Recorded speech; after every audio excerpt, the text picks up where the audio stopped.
This video contains spoilers.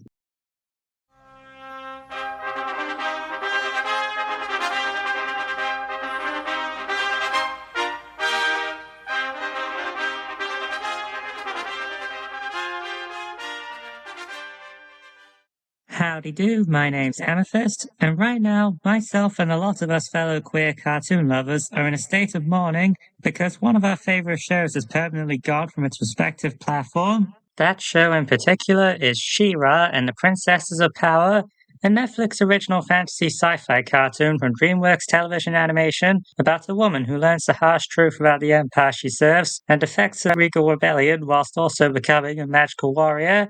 The idea of She-Ra originated in the 80s when Mattel decided to expand their successful He-Man and the Masters of the Universe franchise by creating a spin-off aimed at girls. The character and her concept would debut in the 1985 He-Man movie, The Secret of the Sword, and the cartoon series She-Ra, Princess of Power soon followed.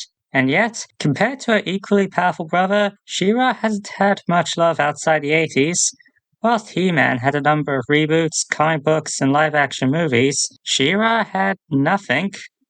Until 2018, where She-Ra was reborn under the creative control of Nimona author and Lumberjanes writer N.D. Stevenson, and it made quite a splash, developing a massive fan base and lasting for 5 seasons in the span of 3 years.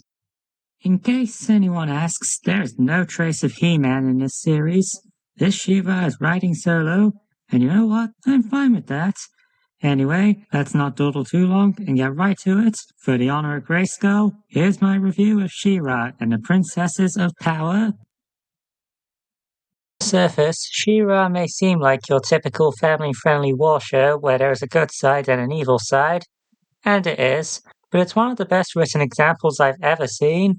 The conflicts are full of high stakes, and whenever our heroes or the world around them are under threat, you automatically root for them to take down the bad guys. When it comes to the action set pieces, one thing that stood out to me is that the heroes fight their battles in the most glittery and fabulously feminine ways imaginable, and it ends up making these beautiful things look badass, which is just awesome to me. Outside of the war stuff, the show also finds time to add mystery to its world by frequently bringing up concepts like an ancient group called the First Ones, the ancient technology associated with them, and the previous woman who wielded the power of She-Ra, and all of this helps keep the world building in depth, whilst also benefiting some character arcs. But the one thing that solidifies this show as one of the greats is its character writing.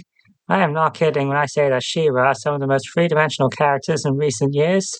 Adora proves herself to be a selfless heroine who was loyal to her friends from the very beginning, even when she was in the Horde, and her growth to earn her position as the legendary She-Ra is inspiring to watch, but she is not a flawless protagonist. Whenever she trains under the tutelage of Lighthope, she is beating herself up and pushing herself to breaking points, which ultimately factors into a hero complex that prevents herself from valuing herself as a person, instead treating her She-Ra responsibilities as more important than being a human worthy of love. It's not often you can see a chosen one be given such mental strain in children's media, so I'm glad the show explored this. Elsewhere, we get plenty of lovable protagonists, like the rebellious Glimmer, the cheerful Beau, the gentle Perfumer, the snarky Mermister, the flamboyant Seahawk, the boisterous Froster, and the autistic Entraptor, who all shine whenever they're on screen, and they all grow throughout the series in their own unique way, like Perfumer overcoming her fear of cacti, or Entraptor having her drive to study First One's tech being taken advantage of by the Horde, which results in an unexpected friendship forming between her and the big bad villain, Hordak. There are other characters who appear from time to time, like Spinnerella, Natasha, Swiftwind, Castaspella, and Madame Raz, who aren't as focused on as the main characters, but they still manage to be entertaining regardless. And then there are the villains, and whoo boy, they are quite the bunch. We have a pretty straightforward big bad in the form of Hordak, who starts off pretty generic but ends up growing in unexpected directions, thanks to the aforementioned friendship with Entraptor, which helps him open up and be more vulnerable. The leader who does the most heavy lifting is Shadow Weaver, a strict sorceress with a personal parental relationship to Adora that borders on abusive, yet ends up through the ringer, and later ends up on a morally ambiguous defection thanks to developments caused by the show's best villain, Catra. This humanoid feline oozes with an irresistible naughtiness that makes her unapologetic villainy an absolute joy to watch, and her personal relationship with Adora, that started with childhood friendship and strayed into differing ideals, makes their many showdowns gripping to witness, and despite everything going on between them, they still care for each other deep down, which resulted in the hero-villain dynamic you wouldn't normally see in children's television.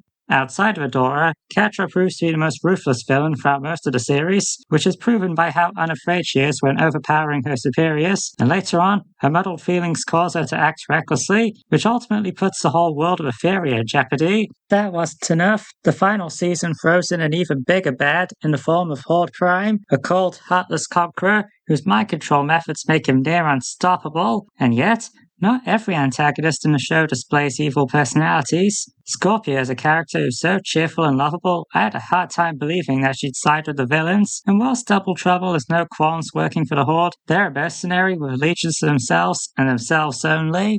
Alright, now it's time for the reason this show struck a chord with audiences and made it popular in the first place. This show is gay, like super, super gay. She-Ra and the Princesses of Power is a show that wears its rainbow colors with unapologetic force, and it has so many queer characters. The amount of straight people feels small and rare. We got gay characters, trans characters, a non-binary character, ambiguously bi characters, and so much more. Unsurprisingly, the dynamic between Adora and Catra is full of unresolved sexual tension, where their past closeness is flirty enough to be seen as romantic, and the long journey for these two to put their differences aside and open up makes for some very gripping television. What's most impressive about this representation is that it's all completely normal in this world, and there's no hint of homophobia in the slightest. The closest we ever get is in Season 5, where the addition of mind control chips placed a disturbing comparison to conversion therapy. Overall, She-Ra and the Princesses of Power is a cartoon where its high quality makes it special. We've had more openly queer cartoons since its release, like The Owl House, Keeper and the Age of Wonder Beasts, and Dead End Paranormal Park, but to have it stand among the greatest fantasy media is a true testament to how awesome it is. It saddens me that it'll never be seen in its entirety again, but the memories us fans had of experiencing every major event will keep its legacy alive, and that's what I aim to do with this video. If you liked what you saw, feel free to hit that like button, subscribe to the channel, hit that notification bell, and spread it across your social media if you want to see more of silly old me. This is Amethyst Orlando, making the internet a more chill place to be. 4:27 in the afternoon, 20